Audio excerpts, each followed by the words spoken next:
Hands online session. We welcome you today, and I'm here with my colleague Scott, who'll wave to us from our remote offices. At the AIM Center, we're working for equitable world through national science.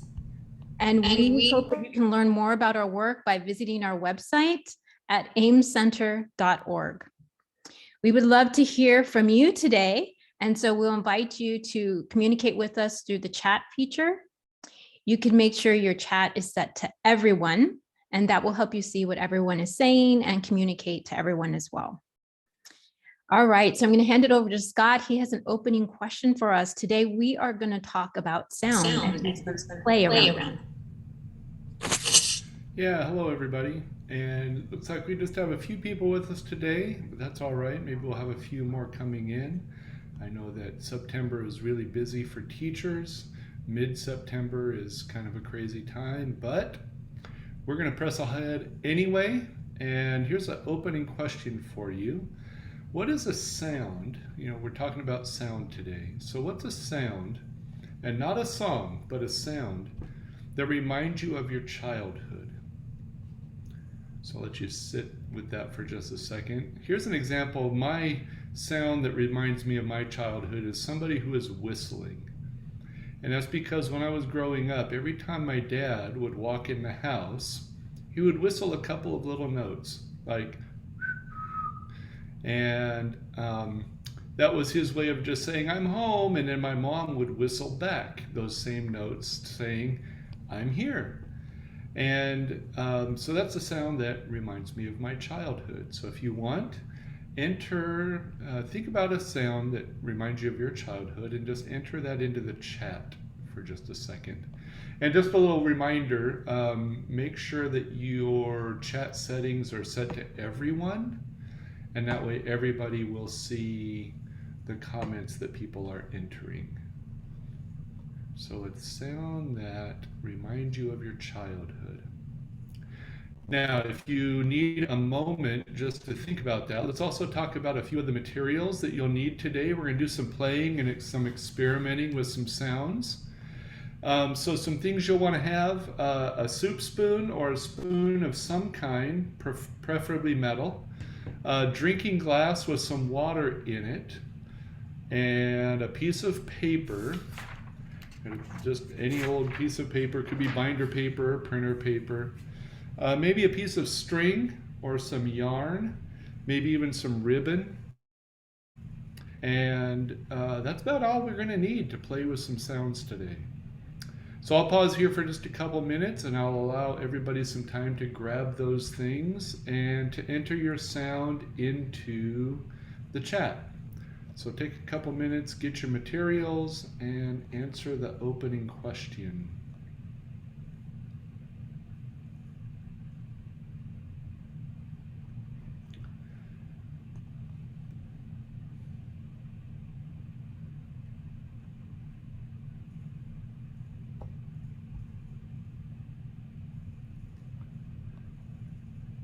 So I see a few more people have joined us today. That's awesome. Welcome, everybody. We're just taking a moment to enter this or to gather some materials that we might need. A little soup spoon, some string, glass with some water, and a piece of paper. Somebody has said static on the portable radio. That's an interesting sound. Tune into the Tigers game. Oh wow, I wonder if, let's see, Cheryl, did you grow up in Detroit? I had a colleague I taught with for a while who was from Detroit. The sound of cooking. Yeah, if we had done smells, I would have said spaghetti cooking on the stove. That reminds me of my childhood. But we're talking about sounds today. And mine is, a little north of Detroit. Thanks, Cheryl. Yeah, mine is people whistling. Because Dad always whistled a couple notes when he walked in the door and Mom whistled back. All right.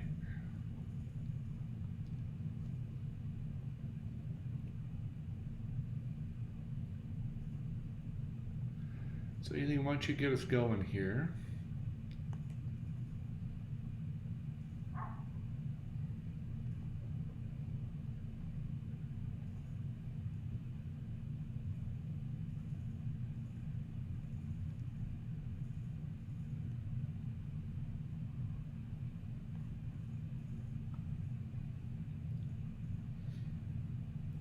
All right, are we ready to move on? Okay, so we're going to talk a little bit about sound, and thanks everyone for sharing. I shared about cooking. I remember some sounds of my grandmother cooking when I was younger. So today we're talking about what is sound, asking the question to ourselves, and maybe a question we'll also think about as we think about how we're going to share this learning experience with others. How do we experience sound? We're going to tinker with sound. We're going to focus on various sound sources. We're going to consider ourselves as sound producers and receivers, and even consider a bit what it means for deaf and hearing impaired children to experience sound. So every time we come together, we really try to be intentional about where we're seeing STEAM: science, technology, engineering, the arts, and mathematics. Now we know that these things are all around us and they don't happen all by themselves. And in things like sound, we can start just preparing our minds to notice or be aware of how we see maybe each of these contents come into focus, or just be present in what we're doing. So as we move through some playtimes today, I want you to keep your mind, your senses just alert for where you might see each of these content areas, where they could be drawn out more, where you see them maybe a little bit more focused on, and think about how you might share this maybe with the students or children that you're going to serve. So we'll come back to this at the end as we reflect around our experiences during this time. We just want to start getting our lenses on and thinking about what we might see.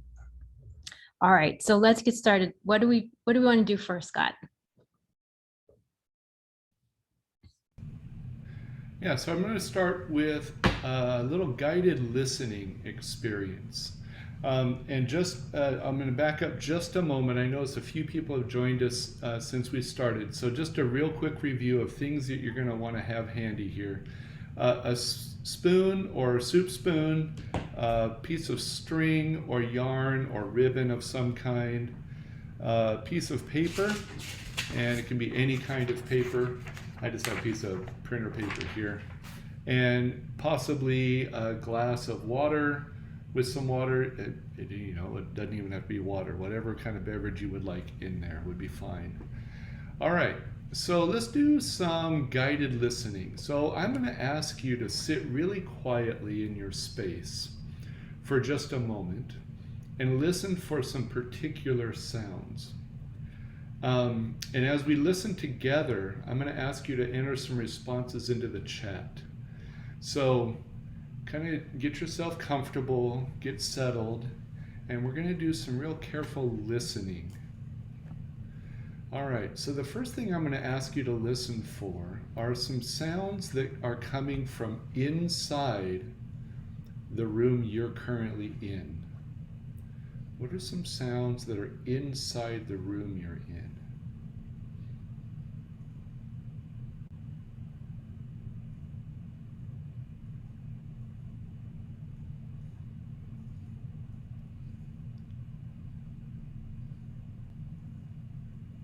So I see a couple of people pinging in already. Clearly some Californians with their air conditioning, definitely. Ceiling fan ball bearings. Wow, that's very specific. Thank you, Richard. All right, an aquarium. Might even be my voice or Aileen's voice.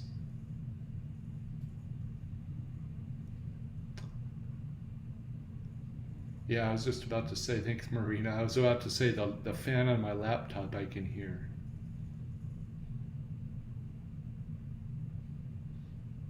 And certainly just typing in the keyboard. Okay. All right. So this is an interesting, Cheryl, you put TV in the other room, so you can hear that in your space, but the source is actually coming from outside of your room. So that's actually my next question is, what are some things that you hear coming from outside of the room you're currently sitting in?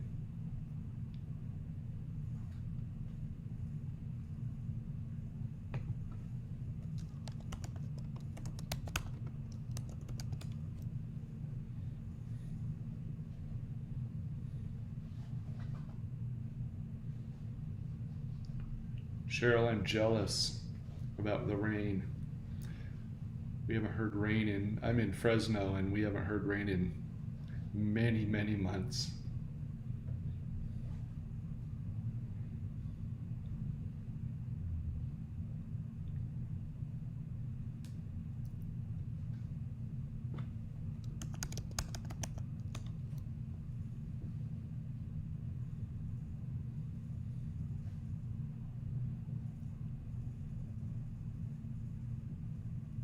Hmm.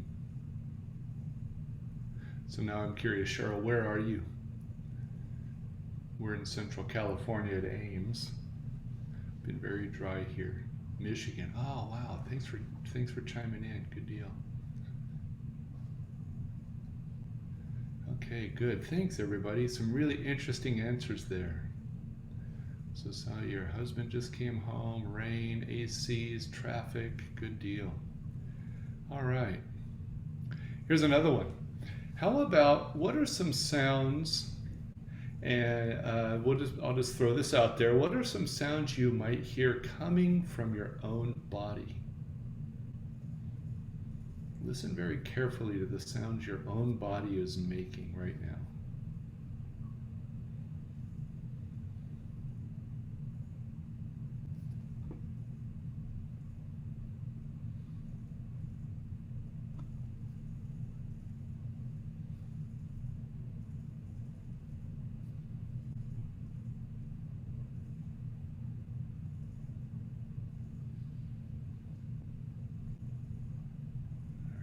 Some breathing, swishing of the hair, ringing in the ears. Yeah, I hear that a lot the older I get. I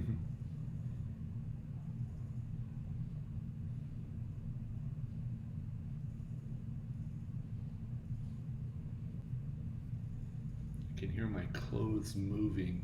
Every time I move, I actually can hear my clothes moving.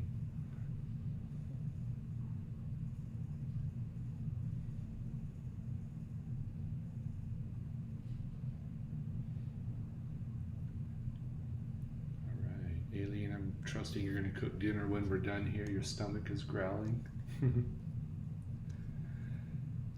Okay, how about this? Listen now for something, and it can be anywhere, inside, outside, your body, somebody else's, whatever. What's something and you might even be something you've already entered. What is something you hear that is something organic, something living that is making a sound?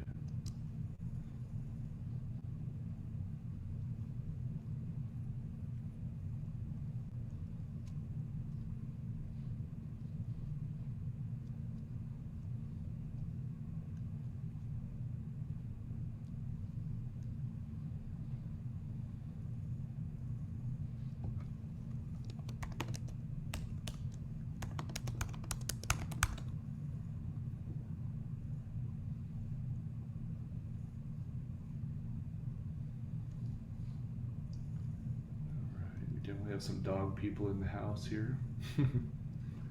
Daughter's playing, good. Co-workers again. All right, good. How about one more thing? How about now let's go the other way. And I'll even say, other than your air conditioner, what's something mechanical that you hear? Non-organic.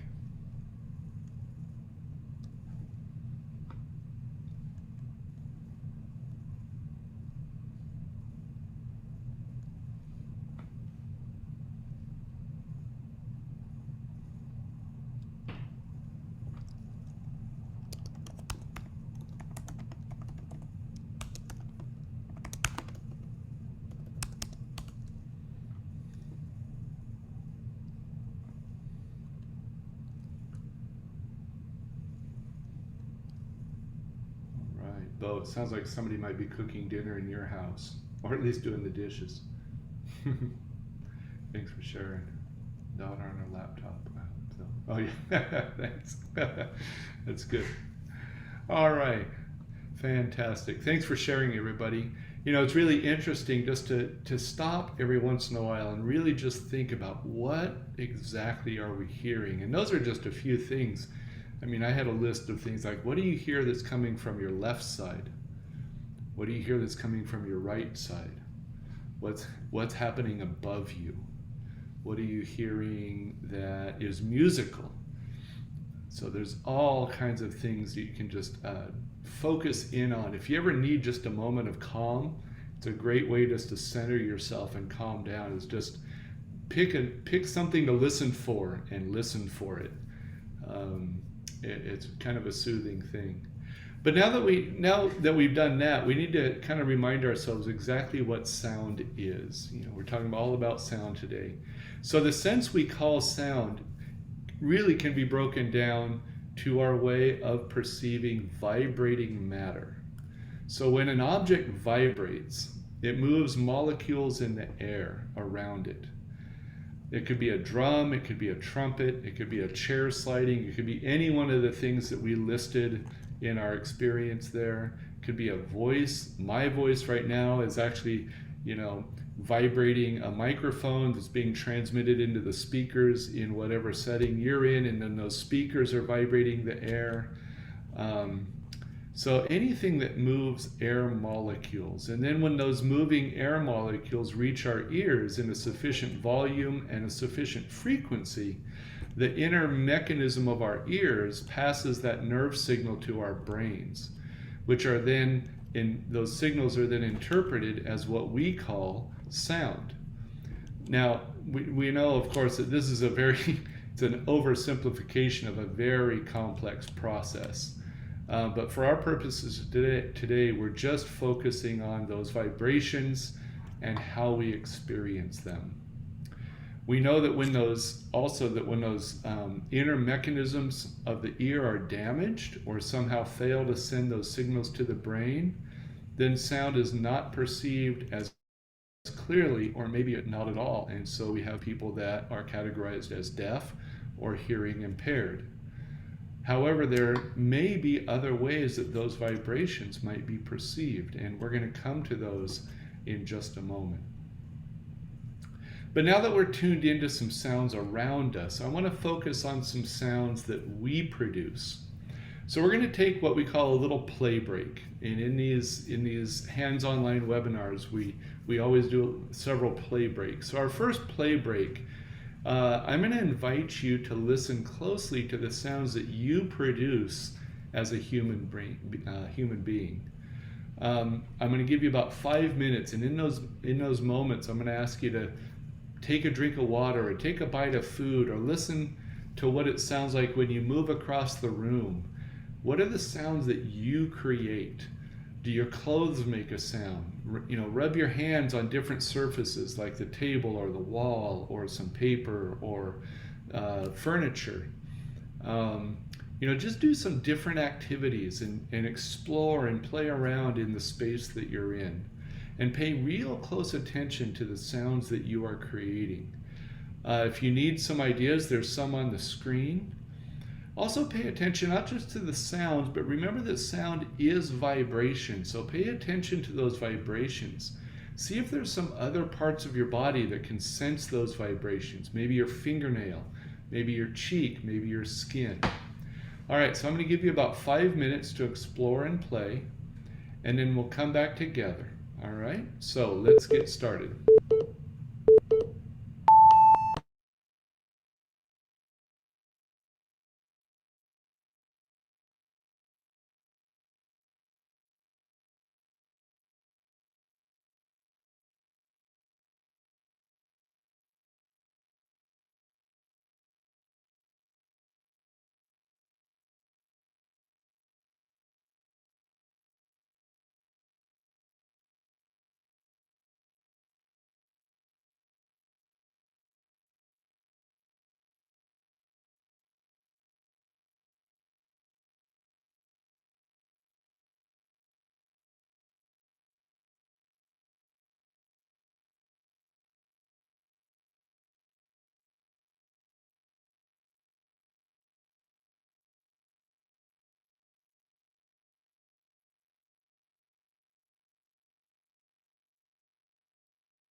All right, about another minute and a half and we'll come back together.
Okay, just about 10 more seconds. Maybe start heading back to your chair.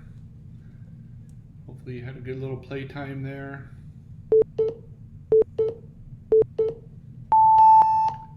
There we go. All right, so let's come back together. And I'm curious what you heard, and if you want to throw some things in the chat there, that'd be great.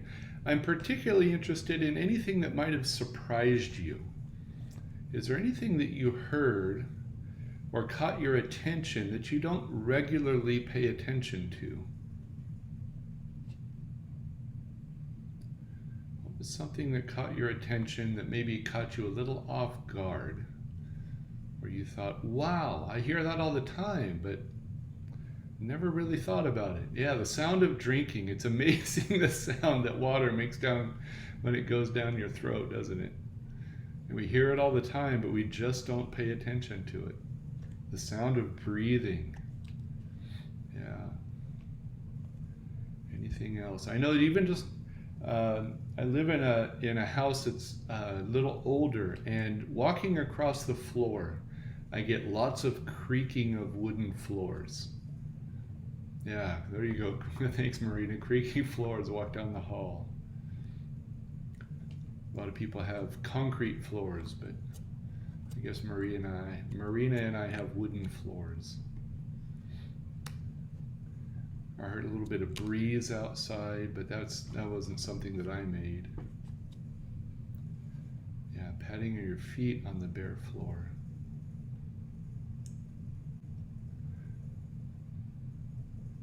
Oh yeah, how our footsteps change depending on what we're walking on, don't they? They also change depending on what shoes we're wearing. Dress shoes, I know for me, dress shoes sound different certainly than sneakers do. Yeah, changing from a wood to a carpeted floor. All right. So lots of things there. All right, well, thanks for experimenting with that, and I'm hoping that, oftentimes we make sounds all the time, and we're just not always cognizant of them. So hopefully that's an exercise that might just bring your attention to the sounds that we make as humans all the time. So let's play around a little bit with a piece of paper. All right, so if you have a piece of paper, grab a paper, and it can really be anything. It doesn't even have to be 8.5 by 11. It could be a receipt or something just laying around, a little notepad, whatever. And let's do this together. This will be kind of a cooperative play break. What are a few things that we could do with a piece of paper that would make different sounds? So think of ways you can make sound with this piece of paper. Like I'll start. One thing you could do is you could just shake it. Right? So I'm hoping you hear that. That's certainly one sound you can make with paper. If you have another idea of something you could do, put that in the chat. All right, so we've got crumple. So we could crumple the paper. Yeah, it's definitely a different sound. How about even uncrumpling is a different sound. We could fold the paper. Yeah, good. Keep putting them in there. And I would even encourage you to do all these things as you see them rolling up. So folding it, even just rubbing your fingers like that makes a certain sound. Rub it on your head. Love it. Tap it. And tapping it folded is even different than tapping it unfolded. Yeah, definitely tear it. And tearing it fast versus tearing it slow, maybe.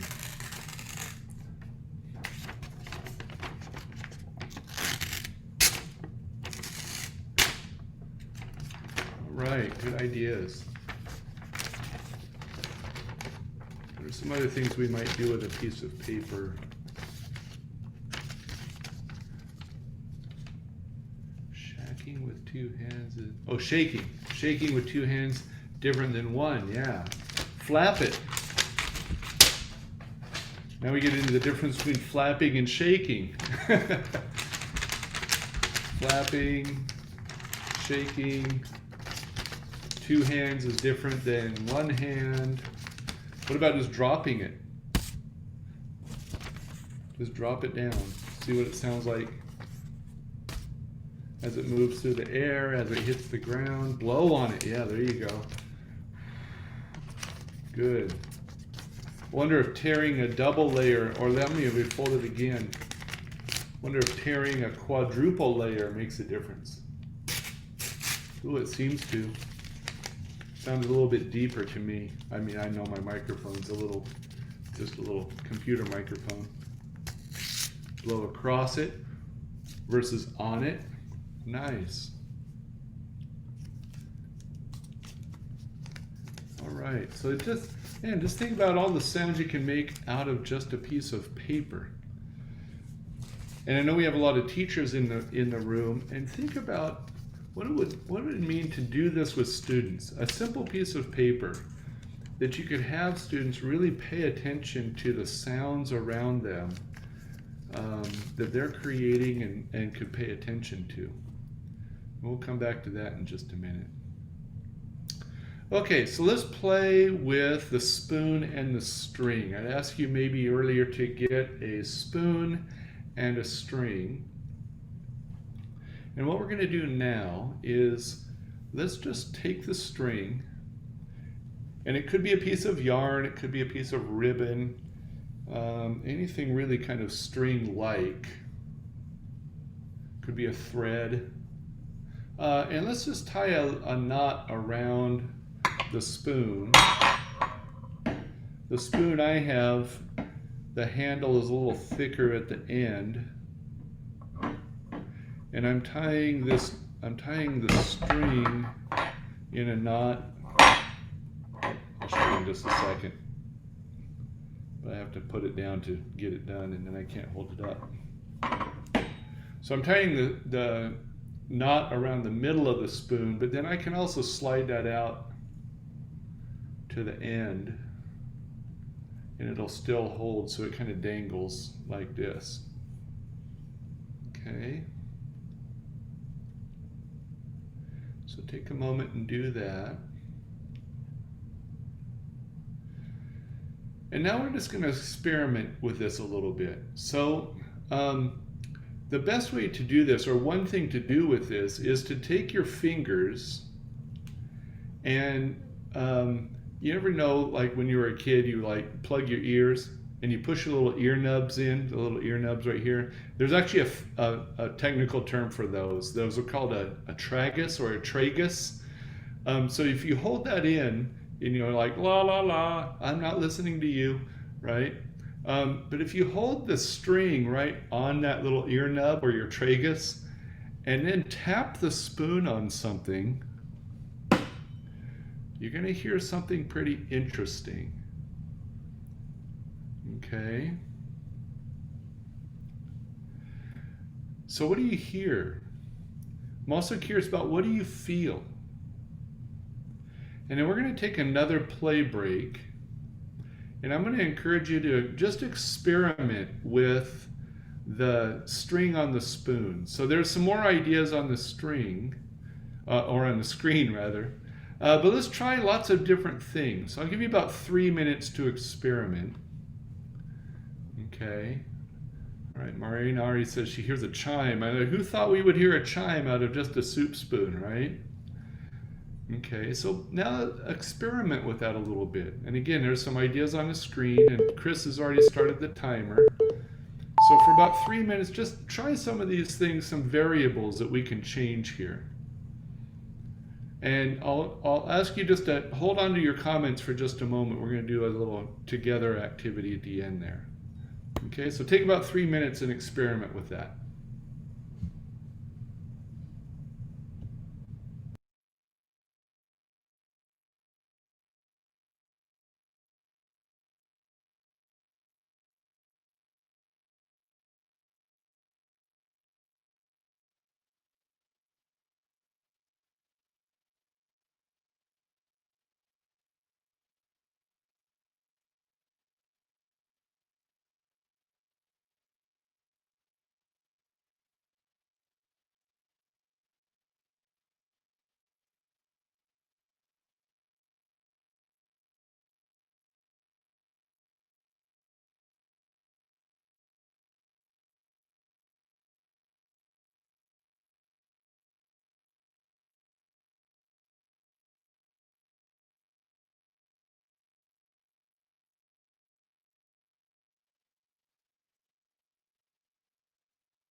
Okay, just about 1 more minute and then we'll come back together.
Okay, so let's come back together. And we're going to do what's called a chatterfall. Many of you have probably already done this if you spent any time on Zoom in the last 20 months. So I'm going to ask you to write a response to a question in the chat, but don't hit enter. We'll all hit our comments at the same time, and then we'll just see them all scroll up like a big waterfall, chatterfall. All right, so here's the question. What was the most surprising thing about your experience with the spoon and the string? Or what's something you experienced that you did not expect? Okay, so go ahead and type in your answer, but don't hit enter yet. I'll give you about 30 seconds. What's something that was surprising to you or something you didn't expect?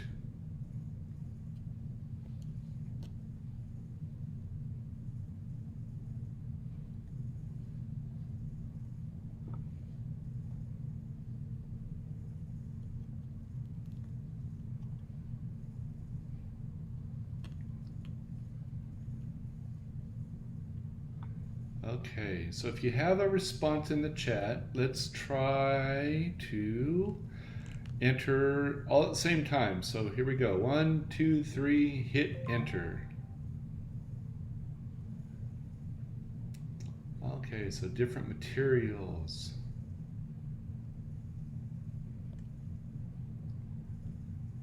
Okay, so we went from a chime to a bell. There's some clarity and volume of tone, a kind of surprising thing. Yeah, striking the spoon on the table. And a phrase produced it. Oh, okay. Swinging it freely made a different sound. All right.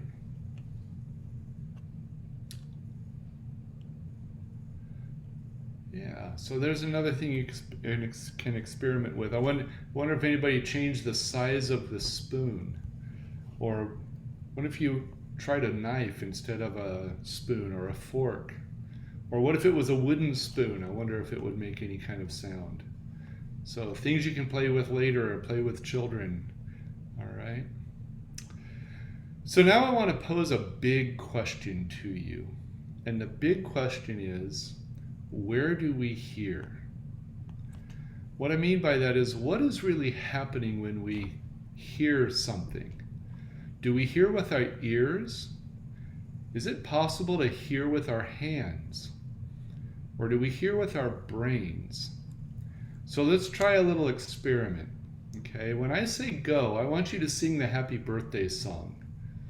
Now I know there's different birthday songs for different cultures. I know the one that I've heard since I was a little boy. But whatever it is, the happy birthday song in the culture that you grew up in, I want you to sing that. Now don't panic. I'm not asking anybody to sing on microphone. In fact, I don't even want you to sing out loud. I want you to sing it inside your head. So don't move your vocal cords. Just hear yourself singing the happy birthday song. Okay, so not out loud, just sing the happy birthday song to yourself. All right, ready? Go.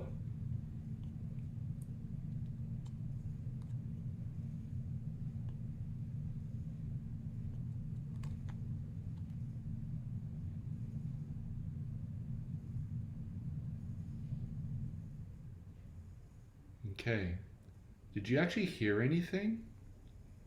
I kind of feel like I did. I could hear the song being sung. So what was happening there? All right, so now let's expand that a little bit. Let's try that again. But this time I want you to sing it louder. So sing the same song, but sing it louder. I mean, still don't move your voice, but hear it in your head as being sung louder. Okay, ready? Go.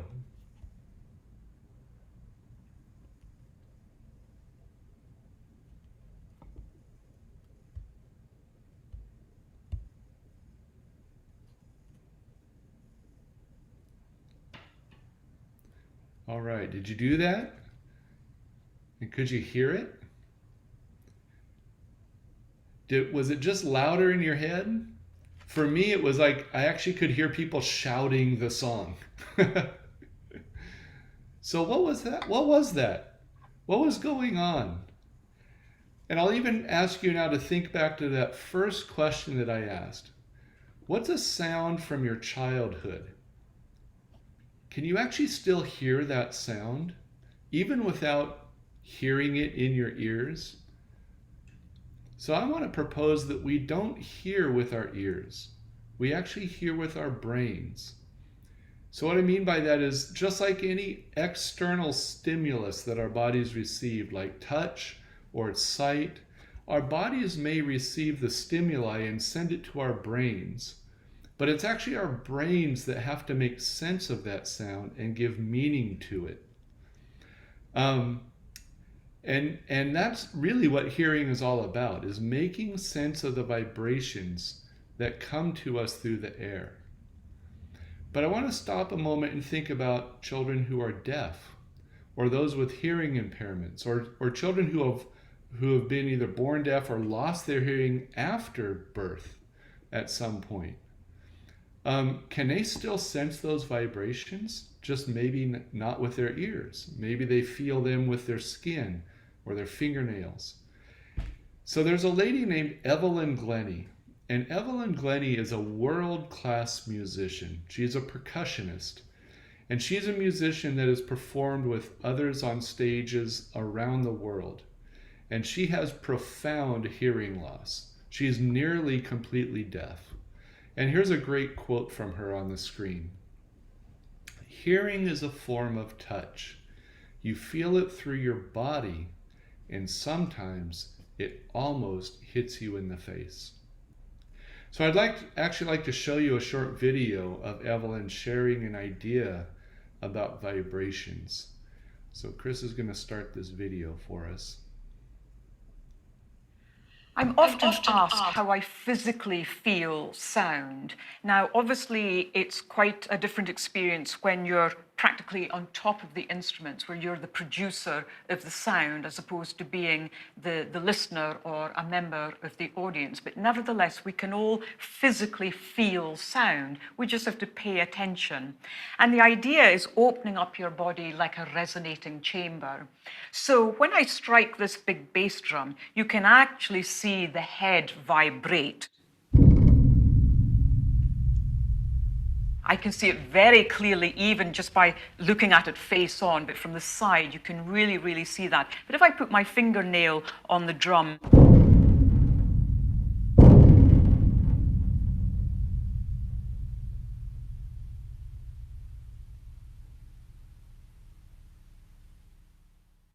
and I've stopped feeling it. So that's a long time that it's actually resonating through my fingernail or wherever you put your hand. And the idea is to really pay attention, and that's really what listening is all about.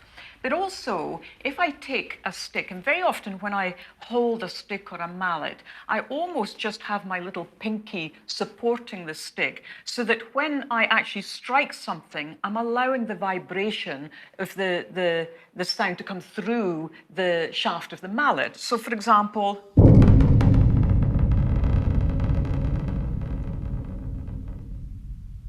if I go closer to the edge, the vibration's much closer together.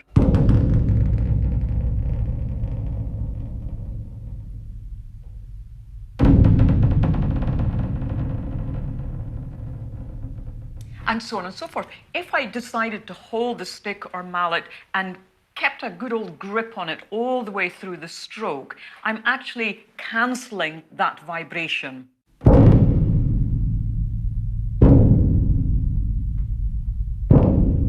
It's just a split second that I'm actually feeling something. So it's really up to yourself to start exploring that and deciding where you want to be in relation to the instrument. And it opens up the different possibilities in where you want to strike as well. So it's not just the sound that you want to create, it's the feeling as well. So is it a distant sound that you want? Is it a kind of vibration where you want it to be a nervous vibration or something quite open? And this all affects how you physically play and negotiate the instrument as well, and thus what the audience feels. All right, yeah. She has a fantastic TED Talk, Evelyn Glenny does, about how she performs on stage. She actually performs barefoot so she can hear the music coming through the stage, through her feet, and she interprets that as sound and then can coordinate and communicate musically with the other people on stage. It's really a phenomenal thing. And there's a lovely book called Moses Goes to a Concert. So I know oftentimes we're looking for literature connections with our classrooms.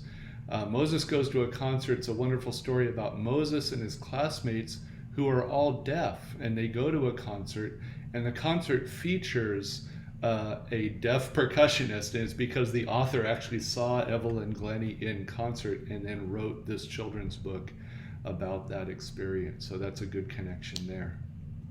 But that actually brings up another big question, and that is, when does sound become music? And that's actually something that's really near and dear to my heart. I am a musician. I play several different instruments, and I play with bands that are play with other people. So when is it that sound changes from simply sound to music? And one of the basic elements of musical sound is rhythm and patterns. So I want to do another chatterfall real quickly here. This time I want you to just enter your favorite dessert. So think about what your favorite dessert is. So type it in, but don't hit enter. I'll give you just a few moments. Think about a favorite dessert. Type it in the chat, but don't hit enter. And then in just a moment, we'll all see everybody's favorite dessert. I'm going to put mine in there.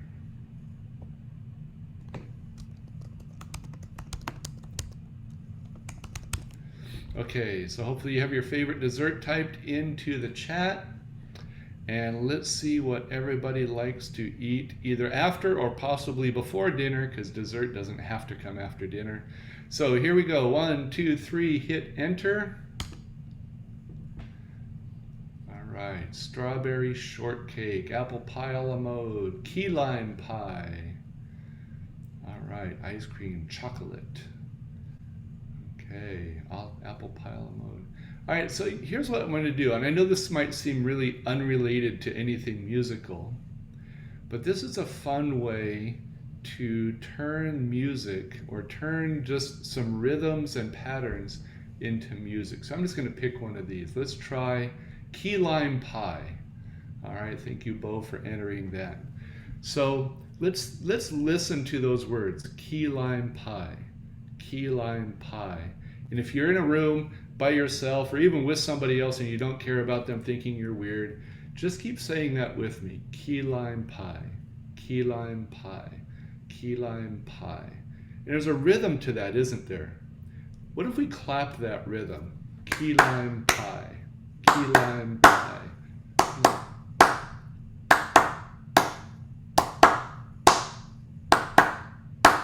And once we have a rhythm, and once we have a pattern that repeats that rhythm, we've got really the beginnings of music. We could even add some notes to that, and we would have the beginning of what we might call a melody. And then we would be on our way to making a song. Let's pick another one and try it. Let's see, I put apple pie a la mode. Richard put apple pie a la mode. So let's try that one. Apple pie a la mode. Apple pie a la mode. Apple pie a la mode. Apple pie a la mode. Apple pie a la mode.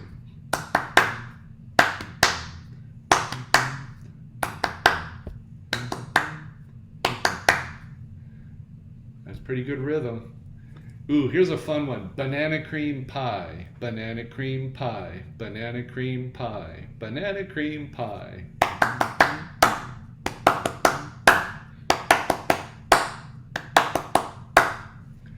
So yeah, it's a really interesting rhythm there. And again, if we just put some notes to that, we might have a melody.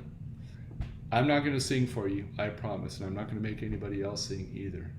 What a fun thing to do with kids, though. Ask them what their favorite food is, what their favorite dessert, their favorite sport team. Make a rhythm out of it, and you're already on the way to composing some music. So this actually opens the door to a whole nother world behind it, which is the making of music. And it starts with sound, and it starts with understanding sound. And we don't have time today to go through that door, but maybe in future hands-on webinars we can play with songs or songwriting, maybe even some instrument making, because there's some really great ways to make different instruments that kids can then maybe take their banana cream pie and turn that into a song on maybe a shoebox rubber band guitar that they make. But for today, we're just about out of time. So I'm wondering if, Aileen, you want to bring us back to another question here? Yes, we wanted to go back and take a look at our question that we started with, where do we see the sting? And I think that probably in just a little piece, last few minutes, we even got some more ideas. We thought we were full of ideas. We probably got some more ideas. But we were talking a lot about sound. We were talking a lot about vibrations today. There's a lot of ways to bring in technology. Remember, technology are the tools that we use. Today we use paper, string, and a spoon, and probably people wouldn't think of those tools or that as technology, but it really was for us today. But there's so many other ways. We could use electronics. There's lots of apps that are out there. We wrote down a few of these examples. Chrome Music has a great app to introduce sounds, beats, rhythm. There's different ways that we could use instruments. You might have an instrument at home that you could use to make some music, to make some sounds. There's also digital music tools, some of those digital tools out there to expose kids to other instruments that they've never seen before or never heard before. Engineering and design, and we talked a little bit about that, but there's so many ways to explore how to make different sounds. And I think today was really a great example of how we can use things around our home or our living space to do that. We talked about patterns, fractions, musical measure is definitely all around fractional thinking.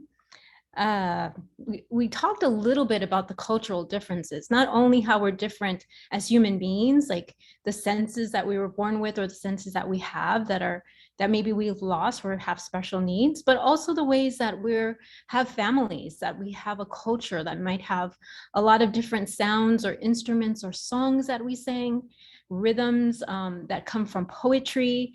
So there's so many other things that we could talk about today, but all these ways that you can explore STEAM, and really all of those pieces just overlap. And that's what makes us so beautiful as a human race, is because we have all these differences that we can explore and perspectives that we could use and share with each other. So thank you, Scott, so much for bringing this to us. I think we just have to just scratch the surface of the different things that we could explore in the future, and the things that hopefully we inspired you to explore in your home and maybe even with your students. So as we take a look at the resources on our website, we wanted to let you know that there is a one-pager around the activities that we did today. You'll find the ones from our past Tens Online, but you'll also find today's, where you can go there, get some more ideas. It's kind of like an archive of what we did in this hour, a way that you can share with others that maybe weren't able to be here today, but that you can go back to as kind of your notes and think about the questions that you could ask and other things that you can explore. We also invite you to visit our website to sign up for the next webinar. Circular weaving, we're going to revisit weaving. We did that a little bit last time with paper weaving. We're going to explore yarn, some yarn weaving. So we invite you to register, make sure that you get a reminder about that day, and that you share with others that this is a free event that allows us to explore together, to play together, and then hopefully gives you the resources and support to share that with the students and families that you serve. So thank you again, Scott, and thank you everyone for coming today and attending with us. We hope that you stay safe and are well, and we'll see you next time. Thank you, everybody. Hope you had a good time.